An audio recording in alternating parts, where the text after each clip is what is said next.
conversation that I am about to have with Stephen Zinsley of Extraordinary. He is the CEO and founder of Extraordinary. He's going to tell you more about that in a moment, but we are having this conversation because of one of the particular features that the Extraordinary card offers, and that relates to public transport. So this is the frame of the conversation today, a bit of an introduction, and then Stephen's going to go through what Extraordinary is and how it can support your business in reducing its emissions. So firstly, before I pass on to Stephen to introduce himself and go more into Extraordinary, I'm just going to frame up the problem a little bit. So climate change, we know it's a massive problem, and we know that reducing emissions is a huge challenge for all businesses and individuals. And transport makes up a really big part of our emissions profile, whether you're talking globally or whether you're talking within New Zealand. And then a small part of transport emissions relates to commuting, how people get to and from work. And so one really obvious solution is to get people out of single occupancy petrol driven vehicles, or what's commonly called internal combustion engines or ICE vehicles, and into public transport. Obviously, public transport takes many more passengers for a much smaller amount of space on the road, as this image here really nicely shows on the next slide. So Extraordinary have kind of fallen upon this, I guess, solution in a way, and Stephen will talk to you a bit more about that in a second. But in essence, Extraordinary is a card that allows, in this instance, allows individuals to put their pre-tax income to pay for their public transport. Just most similar way to kind of think of it, or obvious way to think of it, is a bit like KiwiSaver contributions. And so this will allow those who use public transport already to save hundreds of dollars a year, and encourage those who aren't using it to get onto it. Anyway, that's enough of probably a preamble from me and an introduction, sort of just setting up the conversation. And now I'm going to pass on to Stephen to introduce himself and talk more about Extraordinary. Stephen. Nick, so good to be here. Could you just flick back 2 slides for 1 second? Absolutely. So that I was saying to Nick just before we jumped on the call how amazing this image was, and I couldn't help but think, because I've never seen it like in this way. But obviously, like being now a public transport user myself, you can have a practical appreciation of how many people you can get off the road when you chuck them onto buses, ferries, or trains, and how I'm going to use this image in my next post to actually bring this concept to life. So thanks so much for surfacing this for me, Nick. And then we'll just patch forward again. So as Nick mentioned, Extraordinary, we're a payment card solution. If you just go to the next slide. And what we've built is the ability to control payment cards. Practically, what that's allowed us to do is support organizations with distributing allowances, reward and recognition, corporate gifts, and a bunch of other things. But then further to that, more recently, it's allowed us to support the facilitation of access to pre-tax money for public transport, primarily because we've been able to give Inland Revenue the confidence that that money is locked and restricted to use with public transport. So there's a bunch of cool things that you see on the screen here, being the card on the left. This is what an employee has, how they make transactions. We're actually a digital first solution, so you can see that on the right side with the app. The reason why we've gone with digital first for payment cards is for 2 reasons. One is actually the environmental impact of plastic. So many people won't know this, but gift cards, or the biggest gift card player in the market in New Zealand here, they self-proclaim that they do about 1.3 million gift cards every quarter. So that's 1.3 million pieces of plastic that they're producing, which have a single use. If you just stack 1 quarter's worth of those plastic gift cards on top of each other in the thinnest, most possible way, noting that they're 0.72 millimeters thick, you end up at 7 times the height of the Sky Tower in plastic. And so for us, when we kind of got into this space and started really growing, one of our commitments to ease of use for our customers, making sure they always have access to the card, And then specifically that plastic piece was to go digital first. And it also actually helps us reduce a bunch of our emissions in our business, because one of the bigger things is actually when you do plastic cards is getting them to the right place. So again, digital cards first makes it easier for everyone and better for the environment. In the backdrop here, we can see the platform which an organization uses to add people, remove people, distribute plans to their employees, and choose what types of plans that they're wanting to distribute. And you can see that kind of on the left side of the screen there. Right at the bottom, you've got public transport. Above that, you've got gifting. Above that, it looks like you've got rewards and allowances. So yeah, lots of exciting things you can do, but we're going to double click on public transport shortly. So the 4 modules, I actually just mentioned them on the side there. So corporate gifting, allowing people to get rid of all of their plastic gift cards and use us. Controllable allowances, that's like a health and wellbeing allowance, or even frankly a transport allowance, putting money into their employees' accounts from the business. And then our tax-free public transport product, which is accessing pre-tax income, and reward and recognition, which is peer-to-peer recognizing. If we just go now the rubber's about to meet the road. So many people might know this already, but in 2023, the Labour and Green coalition put through a change to some legislation. Specifically, it was CX19C of the Income Tax Act. And what this legislation states is that if an employer pays for their employees' commute to and from work, or actually the direct word is mainly for the purpose of commuting to and from work, mainly in the New Zealand context is more than 50% for all of us tax nerds that are watching this, then it will be exempt from fringe benefit tax, meaning that the employer will not pay FBT on any money that they give to their employees to pay for commuting. When I saw this, first I was like, well, that's awesome. It's a really, really proactive way to try and get organizations involved in mode shift. But unfortunately, where you also get to is that there are not many employers that are A, currently paying for the commuting cost of their employees, and B, willing to pay for the commuting cost of their employees, because obviously, there's a bunch of macroeconomic factors why that might be so. What I also kind of realized in our business, what we realized was that there are already hundreds of thousands of people that are reliant on using public transport to get to and from the office every day and are self-funding that cost. And so we sat there when we saw this legislation, we were like, how can we get this legislation to work for the person who is currently paying for their own public transport so they can become an economic beneficiary of this legislation change? And this is what bred the IRD ruling that we're looking at in front of us here, BR Prod 2503. So in about October of last year, we went on this journey with Deloitte, or with the support of Deloitte, to get this ruling. And what it allows for is for the employee to access their pre-tax income to pay for their public transport cost. So instead of needing to earn $80 to then receive $50 to then pay for their public transport with that $50, they can just get that pre-tax money and pay directly for their public transport costs. And as Nick mentioned, saving hundreds of dollars per employee per year. The average employee so the average employee, just to clarify that comment, we say is a person earning about $75,000 a year. And so to personify that person, let's think about the junior worker in PwC or a bank, or any city-based organization, right? Someone early in their career, they don't yet have access to a car park.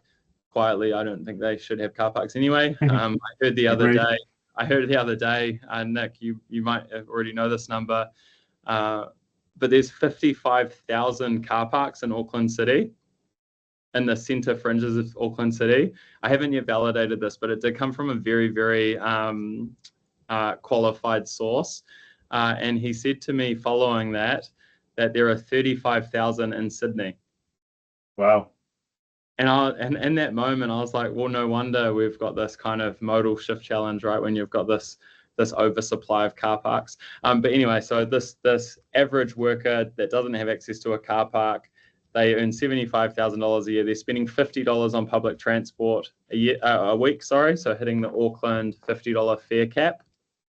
They're projected to save $901 every single year that they have Wow. access to their pre-tax income. And again, to really kind of bring that to life, $901 for that $75,000 a year salaried worker could be an increase. That you might say that their discretionary income is $8,000 to $10,000 a year. That's a 10% increase to their discretionary income instantly, Mm. just from some pre-tax money for their commuting. To put it another way, it's a month worth of food. Yeah. It's Yeah. serious money that we're able to help people save with this ruling. That's enough about that, though. We should move to the. Well, just a quick question from me, Stephen. So just to understand, so the employee asks their employer to direct the money, the income, whatever they choose. They decide whether they want it to be $20, $100, or whatever, to the extraordinary card, and that's all that it takes for it to be set Yeah, up. correct. So the organization would offer an election process to opt in, and then they would go out to the business, and the employees would say, hey, I'm spending this much currently. Can I please receive that amount pre-tax? They would then put in, it's called a pay element within the payroll system, which then distributes those monies to their extraordinary account. And then it lands in their extraordinary account. And this is where from a technical perspective, where I guess the magic happens, right? That the only behavior change that we're asking an employee to make is, instead of pulling out their ASB, BNZ, Westpac, or Kiwibank card to pay for their public transport like they were before, they just pull out their extraordinary card as their public transport debit card that they're using to top up or tag on and tag off their public transport. Fantastic. So they can actually use the extraordinary app on their phone to tap on and tap off. Well, they don't even need to go into the extraordinary app. All they need to do is go into their Apple or Google Wallet, like I have here. Yes. And then they just tap on with their phone like they would with any other payment card. Wow. Easy. And just to clarify too, unless the employer wants to increase, it doesn't cost the employer anymore. All they're doing is diverting the pre-tax money to extraordinary rather than to the employee's bank account. There's a marginal cost for the employer, but what we say and what we've seen in practice is it works out to be cost neutral for organizations.